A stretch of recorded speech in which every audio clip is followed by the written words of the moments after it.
오늘은 계속해서는 아니고요. 지난주에는 끊어졌었고 마태복음 5장 21절에서 26절 가지고 분노는 살인이다 라는 제목으로 말씀을 드리고자 합니다. 오늘 제목에 분노는 살인이다 라는 제목이 많이 부담스럽고 두렵기까지 합니다. 하지만 제 뜻대로 정한 것이 아니고 예수님께서 말씀하신 핵심을 그대로 쓴 것이기 때문에 저도 부담스러운 것을 어쩔 수가 없습니다. 예수님께서 율법을 다시 해석하신 목적은 율법에 담긴 하나님의 본래의 뜻을 드러내는 것이었습니다. 예수님께서는 율법을 폐하러 온 것이 아니라 오히려 율법학자들이 변질시킨 율법을 원래의 뜻을 회복하고 온전히 보존하러 오신 것입니다. 그래서 예수님은 지난번에 자기 제자들에게 율법학자들과 바리새인들의 의보다 낫지 않으면 결단코 천국에 들어가지 못할 것이다 라고 말씀하셨습니다. 이 말씀은 율법학자들과 바리새인들뿐 아니라 제자들에게도 엄청난 충격이었을 것입니다.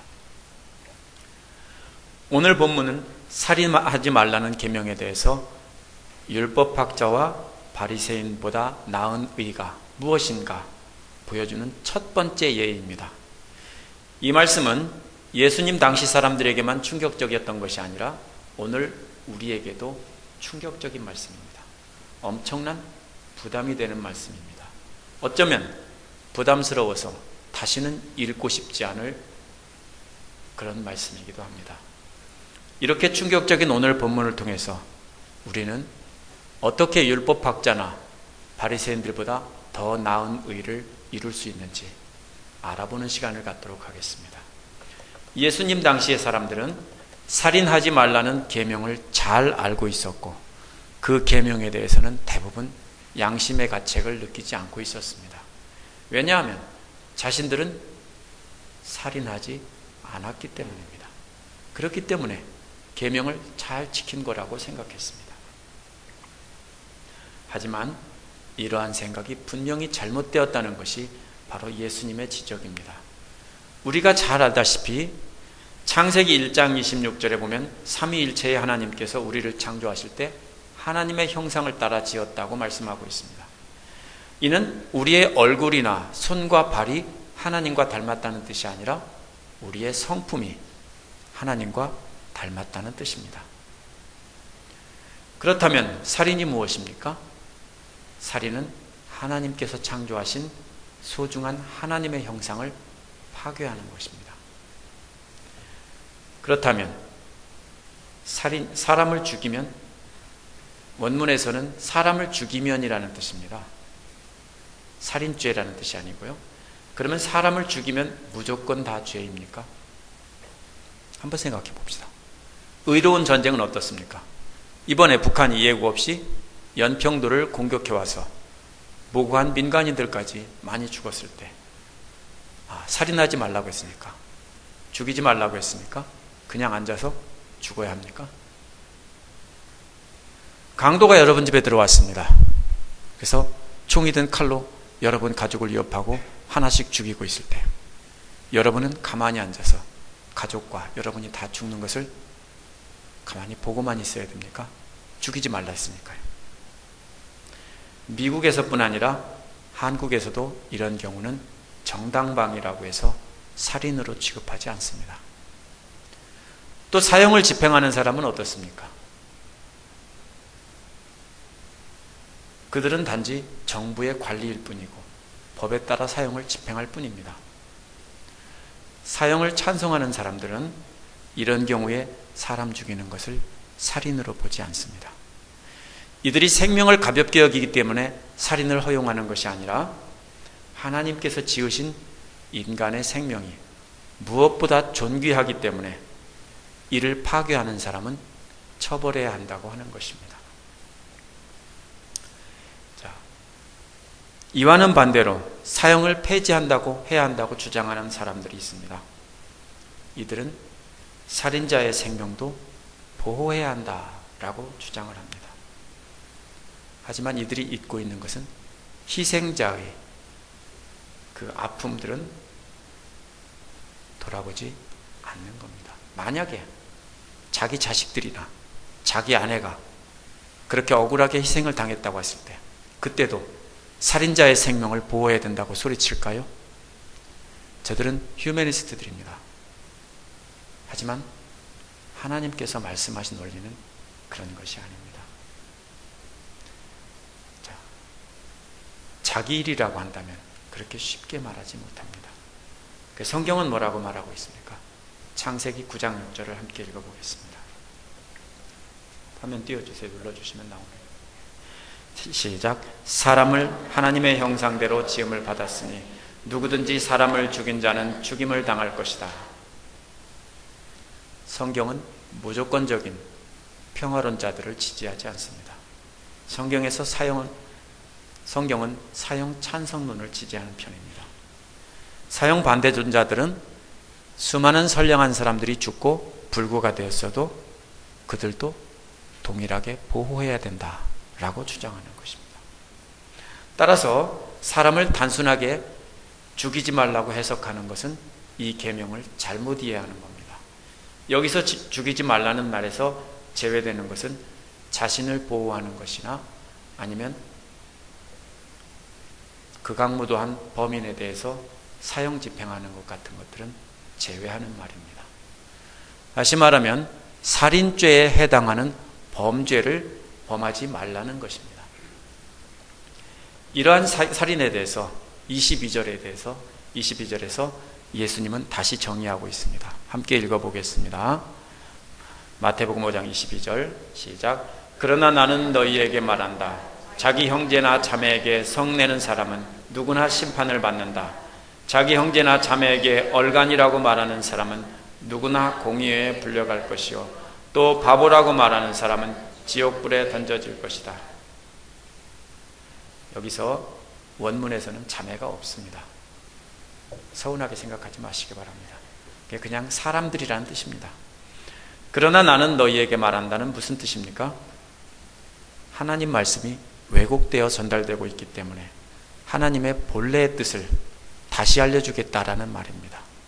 왜냐하면 예수님은 삼위일체 중에 한 분이고 창세기에 보면 창조사역 때에도 함께 참여했던 분이라고 기록하고 있기 때문입니다. 예수님이 뭐라고 말하셨습니까?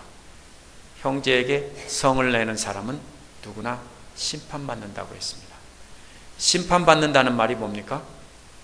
이 표현은 앞에서 말한 살인죄에 해당하는 벌과 똑같은 말입니다.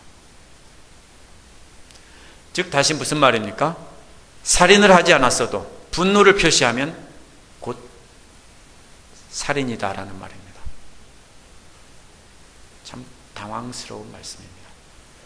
여러분 중에 성경을 많이 읽으신 분들은 이런 예수님의 말씀에 반론을 제기하고 따지실지도 모릅니다. 왜냐하면 예수님께서도 마태복음 21장 12절과 마가복음 11장 15절에 보면 분노하셔서 성전에서 매매하는 자들과 돈 바꾸는 사람들의 상을 뒤엎으시고 채찍으로 때리면서 화를 내셨다고 되어 있습니다. 왜 자신도 그렇게 분노했으면서 왜 분노는 살인죄라고 말합니까? 왜 살인죄와 똑같다고 합니까? 여기서는 모든 분노가 다 악하다는 것이 아닙니다. 하나님이나 예수님의 진노처럼 때로는 거룩한 분노가 있습니다. 거룩하고 순결한 분노입니다. 타락한 우리 인간들조차 때로는 이러한 의로운 분노를 느끼기도 합니다. 루터는 이런 분노를, 의로운 분노를 사랑의 분노라고 표현했습니다. 사랑의 분노라는 말은 무슨 말이냐면요, 사람 자체에는 우호적입니다. 하지만 그 죄에 대해서는 적대적이라는 것입니다. 따라서 오늘 예수님의 말씀하시는 분노는 바로 이렇게 불의한 분노를 말하는 겁니다. 적대적이고 다른 사람에게 화를 내고 미워하고 원수 갚으려고 하고 이러한 분노를 말하는 것입니다. 예수님께서는 이러한 분노를 살인과 동등한 것으로 보셨습니다. 예수께서 이러한 불의한 분노에 대해 벌을 3단계로 말씀하십니다. 첫째는 뭡니까? 형제에게 분노하면 자는 그 분노를 말로 표현하지 않았더라도 구약의 계명에서 살인과 동등한 벌을 받을 것이다 라는 겁니다. 말 안 하고 화를 냈어도 살인과 동등한 벌을 받을 것이다. 두 번째는 형제를 향해서 얼간이라고 하면 공회의 판결을 받을 것이다 그랬습니다. 얼간이라는 말은 원어에서 라카라는 말인데요, 형제에게 라카라고 말하는 것은 공회의 판결을 받을 것이다. 라카라는 말은 문자적으로 우리말로 뭐라 하면 뭐라고 하는 말이냐면요, 머리 빈 놈, 골 빈 놈, 이런 말입니다. 오늘은 제발 좀 쌍스러운 말 쓰지 말라고 했는데 이건 할 수 없습니다. 아무리 안 하려고 해도 이 원래 뜻이 골빈 놈이라는 뜻입니다. 이건 어떻게 아름다운 말로 바꿀 수가 없습니다. 욕이기 때문에 이는 바보라는 말입니다. 그래서 이것을 얼간이라고 번역한 겁니다. 이런 사람은 당시의 최고 법정인 산헤드린 공회에서 판결을 받을 것이다. 앞에 재판을 받을 것이다 라는 말은 지방 법원에서 재판을 받는다는 말이고요, 이것은 공회는 아주 높은 법원에서 판결을 받을 것이다. 아주 중한 벌이라는 말입니다.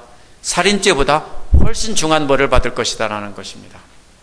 욕을 하지 않더라도 분노를 표현하기만 하면 그것은 지방법원에서 판결을 받을 것이고, 말로 표현해서 이 골빈 놈아라고 하면은 어떻게 된다고요? 대법원 같은 곳에서 판결을 받을 것이라는 것입니다. 세 번째로 바보라고 번역된 말은 원래는 모레라는 말인데요, 이렇게 모레라고 욕하는 사람은 지옥불에나 떨어질 것이다 라고 경고하고 있습니다. 모레라는 말이 무슨 뜻입니까? 하나님을 배반하고 지옥에나 떨어질 놈, 이런 뜻입니다. 원래 이스라엘 사람들은 하나님을 섬기는 사람들이었기 때문에 우상 숭배하는 이방인들을 경멸했습니다. 이 이방인 같은 놈, 하나님을 믿던 네가 이방 신을 섬기고 그러다가 지옥이나 떨어져 버릴 이 몹쓸 놈, 이런 욕입니다. 그게 모레입니다. 이것은 이들의 욕 중에서 가장 심한 욕입니다. 하나님을 배반하고 우상 숭배하면서 지옥분에 떨어져 버려라 하고 악을 박박 쓰며 욕하는 욕이 모레입니다. 한국말에서 이처럼 심한 욕이 뭘까? 제가 인터넷을 찾으면서 한참 고민을 했습니다. 근데 계속 같은 만화가 뜨더군요. 그 만화의 내용은 이런 겁니다. 두 아이가 한 아이를 놓고 둘이 열심히 욕을 하고 있습니다. 막 온갖 입에 못 담을 욕을 계속 하고 있는데 가운데 있던 아이는 계속 듣고 침묵하고 있습니다. 고개를 푹 숙이고. 그러고 있다가 오랜 침묵 끝에 한마디 딱 던지는데 두 아이가 어떻게 사람으로서 그런 욕을 할 수 있냐며 울면서 집으로 갑니다. 그 말이 뭔 줄 압니까? 이 국회의원 같은 새끼들아. 옆에 있던 개 한 마리에게도 이 국회의원 같은 놈 하니까 그 개도 차라리 죽어버리겠다, 이런 더러운 말을 사느니, 말은 듣고 사느니 차라리 죽어버리겠다고 하고, 옆에 있던 똥에게 야 국회의원 하니까 내가 아무리 더러워도 그만큼 더럽지는 않다라고 합니다. 이게 인터넷에 수도 없이 뜹니다. 이 만화가 가장 심한 욕이라고 치면은 이 만화가 계속해 뜹니다. 한번 쳐보세요. 자, 요즘 국회에서 폭력을 쓰며 싸우는 국회의원들, 국민은 돌보지도 않고 자기들 세비를 올리는 데는 만장일치로 합의하는 이들을 보고서 아마 풍자한 것이라고 생각합니다. 아무리 검색해봐도 진짜 심한 욕은 안 나오더군요. 제가 그래서 곰곰이 생각해봤습니다. 한국 사람에게 가장 심한 욕은 뭘까? 모래 같은 그런 심한 욕은 뭘까? 한국 사람에게는 가장 심한 욕은 아마 부모에 관한 욕일 것입니다. 우리들은 한국 사람들은 전통적으로 가문을 중시하고 명예를 소중히 여겼기 때문에 부모에 대해서 성적인 욕을 하는 것은 가장 심한 욕이라고 생각합니다. 그래서 가장 흔한 욕이 부모가 개라는 소리를 뜻을 담은 욕이 가장 심한 욕이라고 생각합니다. 가장 흔한 욕이고요. 자, 저도 어릴 때 뜻도 모르고 그런 욕을 막 했습니다. 어떤 친구들은 말끝마다 그 말을 달고 삽니다. 예수님은 우리가 분노하며 이런 욕을 할 때 뭐라고 합니까? 지옥불에 떨어질 것이라고 말씀하고 있는 겁니다. 이제 하지 마세요. 지옥불이라는 말은 우리에게는 막연한 말입니다. 하지만 이 말은 예수님 당시의 이스라엘 사람들에게는 분명히 선명한 한 장면을 떠오르게 하는 말입니다. 원어에서 지옥불이라는 말은 게헨나의 불이라는 말인데요, 이 말은 예루살렘 남쪽에 있는 흰놈의 골짜기에 불을 말하는 것입니다. 흰놈의 골짜기라고 하는 곳은 어떤 곳이냐면요, 예수님 시절에는 쓰레기를 태우던 곳입니다. 항상 그래서 쓰레기 연기로 자욱했고 더러운 냄새가 가득했던 곳입니다. 그런데 그곳에서 전에는 가나안 사람들이 자기 자녀들을 산채로 잡아서 우상에게 죽여가지고서 태워서 예배를 드리던 곳이었습니다. 한번 상상해 보세요. 이방인들이 자녀를 죽여서 불에 태워가지고 그 사람 살 타는 냄새로 진동하는 그곳, 이것이 그들 머릿속에 탁 떠올랐습니다. 이것을 하나님의 영원한 지옥 형벌의 상징으로 유대인들은 사용했습니다. 지옥불에나 떨어져 버려라, 바로 그런 그림을 뜻하는 겁니다. 라카라고 하는 욕이 지적인 경멸이라고 한다면 모레라고 하는 욕은 영적인 경멸입니다. 형제에게 분노하고 욕하는 사람은 이미 살인을 할 정도로의 분노를 품은 사람입니다. 살인한 사람과 살인하지 않은 사람의 차이는 어디에 있습니까? 행동으로 옮겼냐? 옮기지 않았냐? 단순히 그 차이뿐입니다. 제 말이 틀립니까? 그렇죠? 만약 여러분도 다른 법의 저축이 없고 옆에 만약에 총이라도 있고 쏴도 아무 문제가 없다고 한다면 화가 났을 때 쐈을지도 모릅니다. 그렇죠? 예수님은 행동으로 옮긴 그 결과를 보지 않습니다.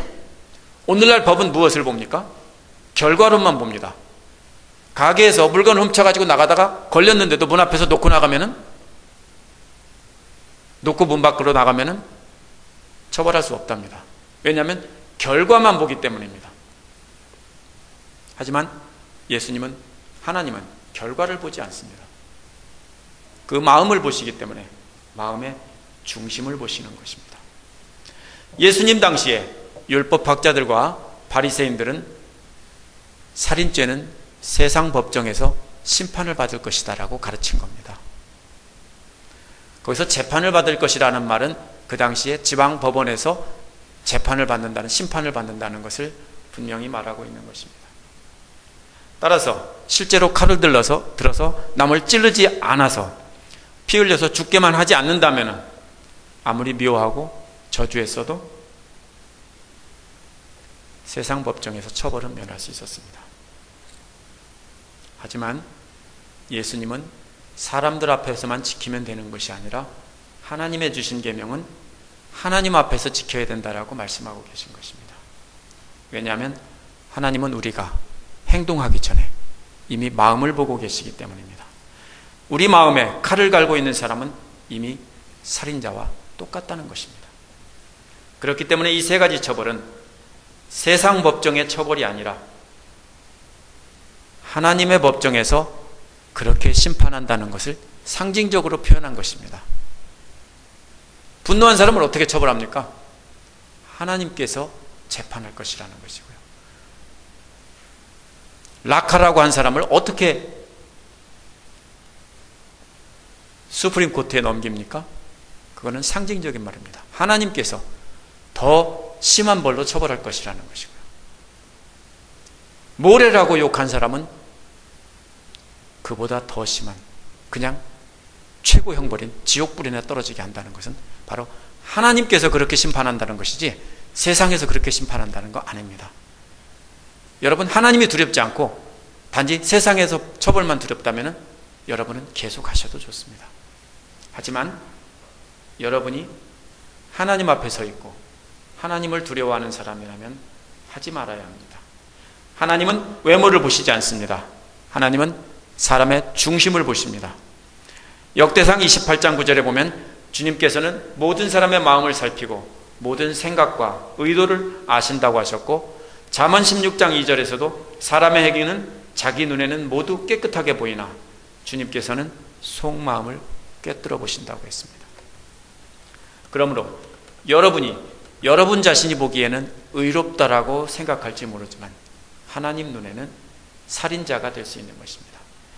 요한일서 3장 15절에서도 자기 형제를 미워하는 사람은 누구나 살인하는 사람입니다. 살인한 사람은 그 속에 영원한 생명이 머물러 있지 않다는 것을 여러분은 압니다 라고 했습니다. 얼마나 무서운 말씀입니까? 하나님은 얼마나 두려운 분입니까? 아무리 멀리 있어도 여러분의 생각을 다 아시고 우리 모든 감정까지 다 읽으시는 분이라는 것입니다. 그러므로 하나님의 눈은 피할 수 없습니다. 그래서 예수님께서 이 계명을 가지고 꾸지람하는 이유가 뭡니까? 하나님의 눈은 피하고 뭐만 피하려고 합니다. 피하지 않고 사람들의 눈만 피하려고 하는 이 사람들, 그렇게 가르치는 사람들에게 잘못되었다라고 하는 것입니다.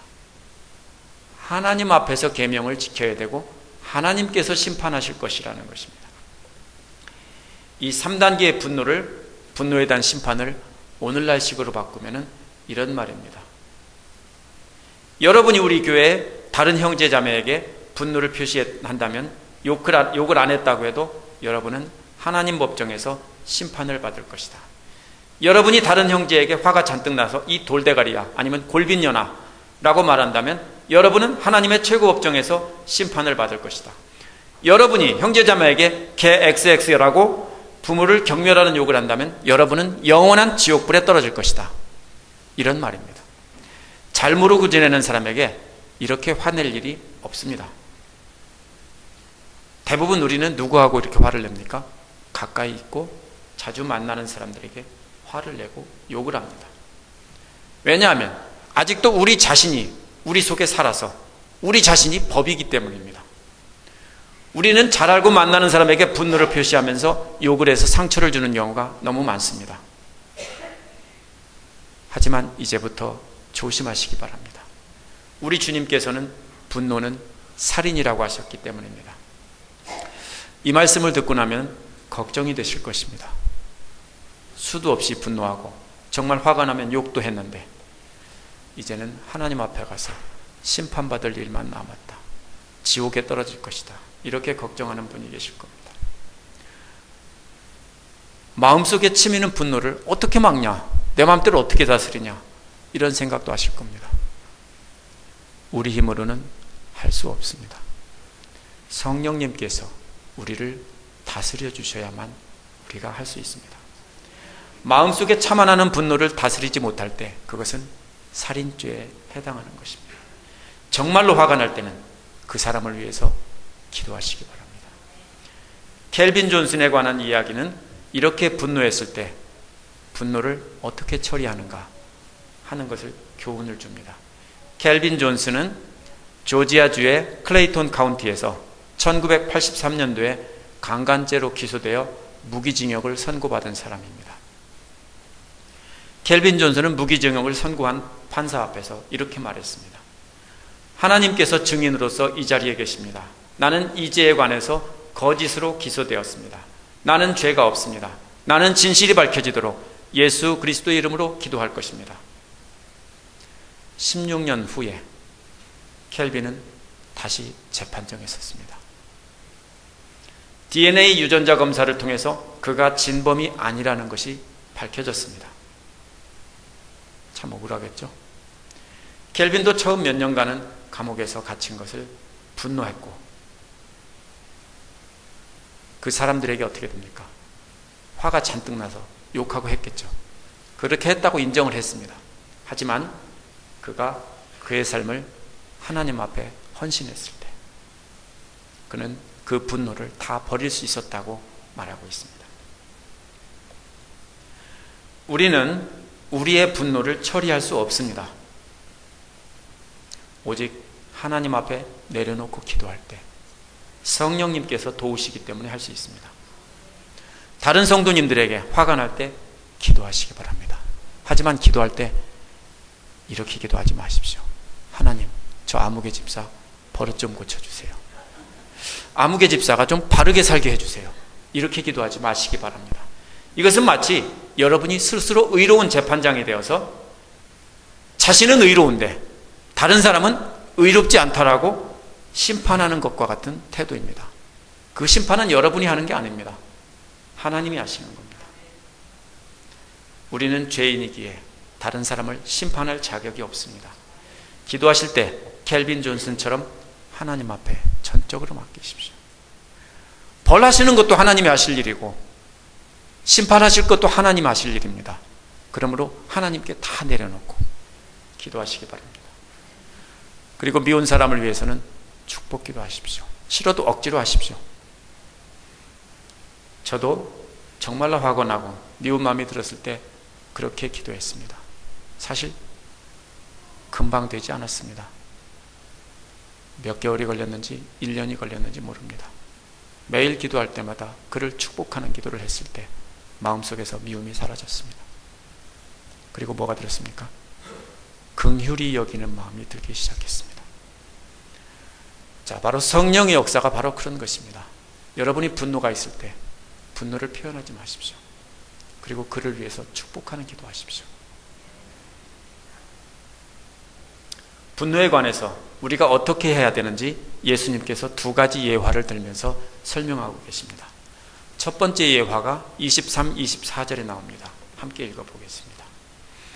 시작. 그러므로 내가 제단에 제물을 드리려고 하다가 내 형제나 자매가 내게 어떤 원한을 품고 있다고 생각이 나거든 너는 그 제물을 제단 앞에 놓아두고 먼저 가서 내 형제나 자매와 화해하여라. 그런 다음에 돌아와서 제물을 드려라. 하나님 앞에 제단에 제물을 드리는 일은 예수님 당시에 아주 중요한 일이었습니다. 하지만 제물을 드리려고 할 때 형제나 자매가 자기를 대적하고 있다는 것을 생각이 났거든 제물을 제단 앞에 놓고 즉시 가서 화해 먼저 하라는 겁니다. 마음에 형제를 향한 분노가 있다면 또 다른 사람의 마음에 나에 대한 분노가 있다면 그것을 먼저 해결하는 것이 제물을 드리는 것보다 훨씬 더 중요하다는 말입니다. 이 말씀을 할 예수님 당시에는 예루살렘에 성전이 있었고 동물을 잡아서 제사를 드렸기 때문에 하신 말씀입니다. 하지만 오늘날에는 더 이상 이런 동물 제사를 드리지 않습니다. 이것을 오늘날 만약에 예수님이 우리에게 말씀하셨다면 이렇게 말씀하셨을 겁니다. 너희가 만약 교회에 있고 예배를 드리는 중에 있을 때 형제나 자매가 너희에게 분노하고 있다는 것이 생각나면 예배가 끝나기 기다리지 말고 즉시 일어나서 그에게 가서 용서를 구하라. 먼저 화해하고 나서 돌아와서 그 다음에 예배를 드려라. 이런 말입니다. 뭡니까? 하나님께 예배 드리는 것보다 더 먼저 할 일은 마음속에 분노뿐 아니라 다른 형제의 마음속에 분노까지도 해결해야 한다는 것입니다. 마음속에 분노를 품는 것은 살인죄와 같고 분노를 품게 하는 것은 살인교사죄와 같은 것입니다. 살인교사죄라고 하는 것은 남에게 살인하도록 시키는 겁니다. 여러분 자신이 그런 살인죄를 짓지 않을 뿐 아니라 다른 사람에게도 짓지 않도록 해야 하는 것입니다. 그러므로 만약 여러분이 잘못했다면 여러분에게 다른 사람이 잘못했다면 용서하시고 축복하는 기도를 하나님 앞에 드리시기 바랍니다. 만약 여러분이 잘못했다면 즉시 가서 용서를 빌고 돌아와서 예배 드리시기 바랍니다. 왜냐하면 형제를 죽이고 싶도록 미워하는 마음을 담고 하나님 앞에 예배를 드리는 것은 하나님께서 받지 않으시기 때문입니다. 두 번째 예화는 고소당한 사람의 이야기입니다. 25절을 함께 읽겠습니다. 시작. 너를 고소하는 사람과 함께 법정으로 갈 때 너는 도중 얼른 그와 화해하도록 하여라. 그렇지 않으면 고소하는 사람이 너를 재판관에게 넘겨주고 재판관은 형무소 관리에게 넘겨주어서 그가 너를 감옥에 집어넣을 것이다. 내가 진정으로 너희에게 말한다. 너희가 마지막 한 푼까지 다 갚기 전에는 거기서 나오지 못할 것이다. 두 번째 이야기는 어떤 경우냐면요, 빚을 안 갚은 얘기입니다. 이것은 빚을 갚지 않아서 고소당한 경우를 말하는 것입니다. 이 경우에는 우리에게 이렇게 말했을 겁니다. 너희가 빚쟁이에게 빚진 게 있고 빚쟁이가 빚을 받기 위해 너희를 법원에 데리고 갈 때는 법원에 도착하기 전에 빨리 합의봐라. 그렇지 않으면 법원에 도착하고 나면 이미 때가 늦는다. 빚쟁이가 너희를 판사에게 고소할 것이고 판사는 너희를 경찰에 넘겨줄 것이고 경찰은 너희를 감옥에 집어넣을 것이다. 내가 마지막 한 페니까지 갚기 전에는 결단코 거기서 나오지 못할 것이다. 물론 오늘날 미국의 법에서는 나올 수 있습니다. 하지만 이 당시 이스라엘의 법에서는 나올 수 없었습니다. 첫 번째 이야기는 형제 자매에 관한 관계 이야기고요. 두 번째 예화는 대적자에 관한 이야기입니다. 이는 성도 간에 화해하는 것과 믿지 않는 사람과 화해하는 것 두 가지를 말하고 있는 것입니다. 둘 다 똑같이 말하고 있는 공통점은 누군가가 나에게 불만을 품고 있고 분노를 하고 있다는 것입니다. 둘 다 공통적으로 말하고 있는 것은 이것을 해결하는 것이 아주 급한 일이라는 말입니다. 예배 드리는 것보다 더 급한 일이고 소중한 일이라는 것입니다. 우리는 살인죄는 무시무시한 죄로 보지만 남에게 원한을 품고 분노하고 욕하는 것은 심각한 죄로 보지 않기 쉽습니다. 하지만 예수님은 분노와 욕하는 것과 살인죄와 똑같이 보고 계십니다.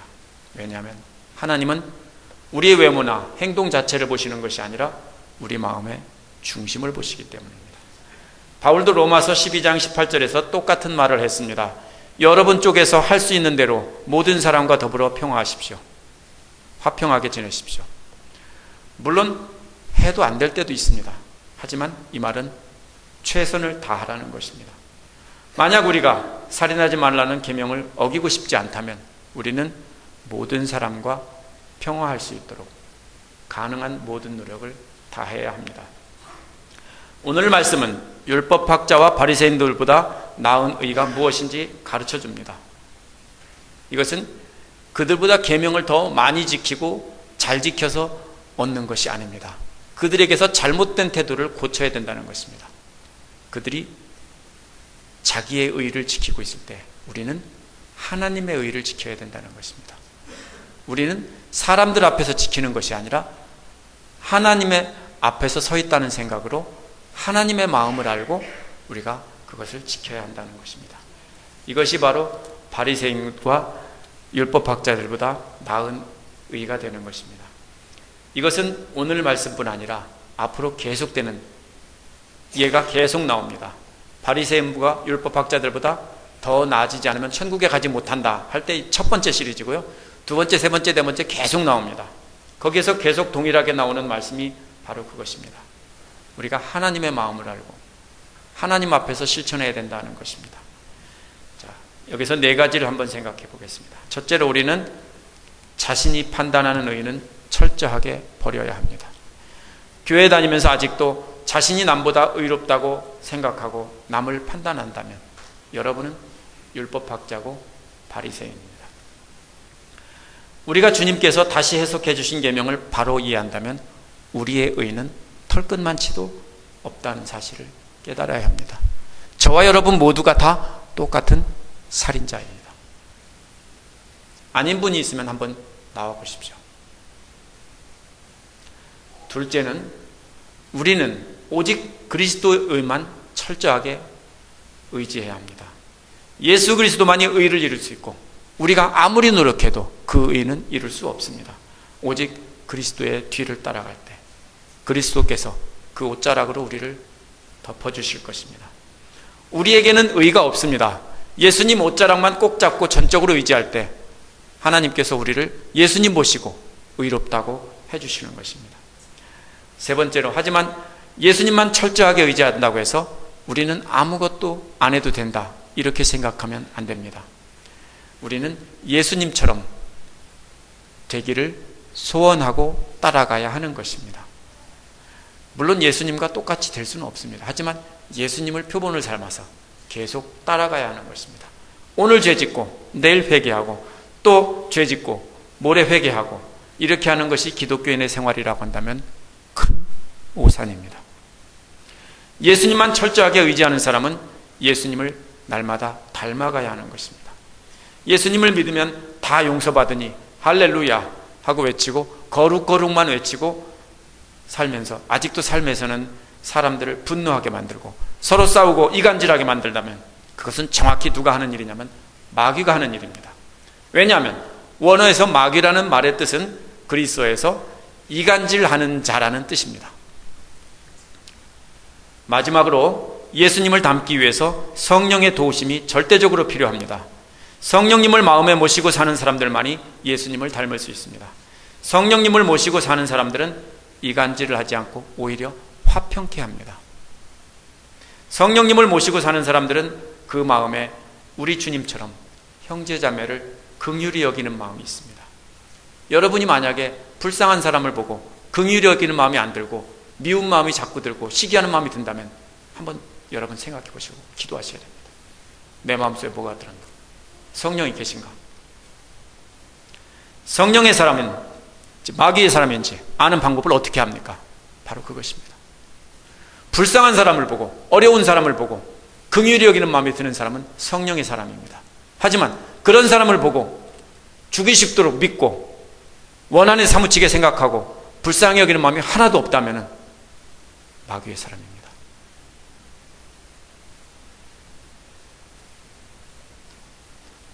여러분 마음에 늘 정죄하지 마십시오. 성령님의 도우심을 간구하십시오. 성령님께서 여러분 마음에 계시면 열매가 있습니다. 나무는 뭘 보고 안다고 예수님 말씀하셨습니까? 열매를 보고 안다고 했습니다. 이것이 바로 율법학자와 바리새인들보다 의로워지는 길입니다. 그렇게 되지 않는다면 결단코 천국에 들어가지 못한다고 주님은 말씀하고 계십니다.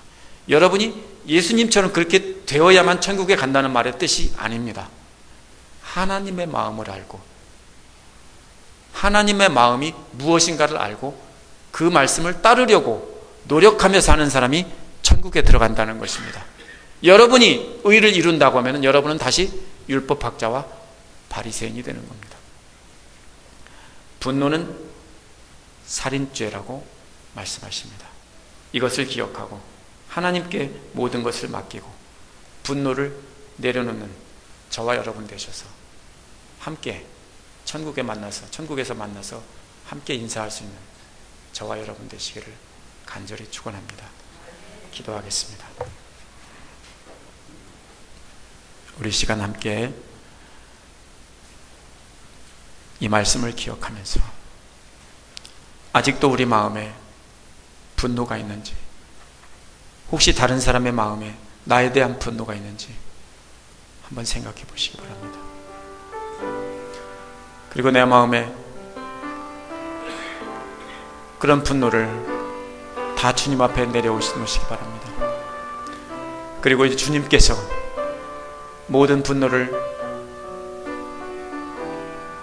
주님께서 모든 것을 심판하실 것을 믿고 이 시간 그들을 축복하고 그들과 화해하고 그들을 사랑하는 그런 마음 갖게 해달라고 이 시간 함께 통성으로 1분간만 기도하겠습니다. 하나님 아버지 감사합니다.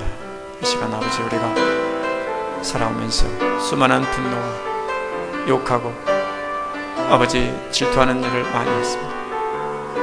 아버지 성령님께서 이 시간 마음에 함께하여 주시옵시고 우리 마음을 주관해 주시고 인도해 주셔서 우리 마음속에 아버지 화평케 하는 자가 되게 하여 주시옵시고 평화를 주는 아버지 하나님 평화를 이룰 수 있는 자들 되게 하여 주옵소서.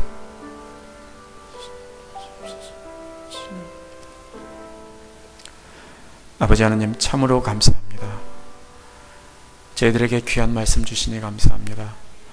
부족하고 추하고 살인자와 같은 저희들이지만은 주님께 믿고 주님을 믿고 주님께 모든 것을 맡기고 내려놓을 때 성령님께서 저희들에게 함께하여 주시옵시고 우리 마음의 분노가 사라지게 하여 주시옵시고 아버지 오직 화평케 하는 자가 되게 하여 주시옵시고 이간질시키기보다는 격려하고 다른 사람의 신앙을 세워주게 하여 주시옵시고 아버지 미워하기보다는 긍휼히 여기고 아버지 불쌍히 여기는 마음을 갖도록 인도해 주옵소서. 우리 주님의 마음을 갖고 아버지 살아갈 수 있도록 인도해 주시옵소서. 예수님 이름으로 기도합니다.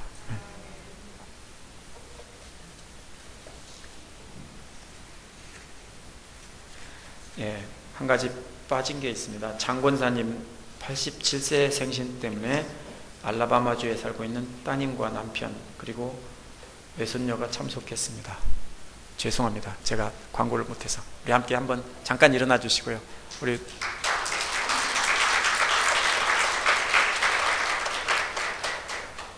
함께 축하해 주시고 또 이렇게 인사 나눠 주시고 친교 시간에 해주시면 좋겠습니다.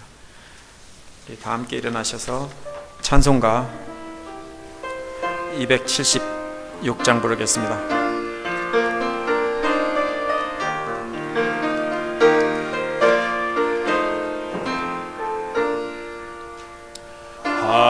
하나님의 지은데 길이 빛나니 우리들도 분배되어 주의 사랑 비추세. 우리 자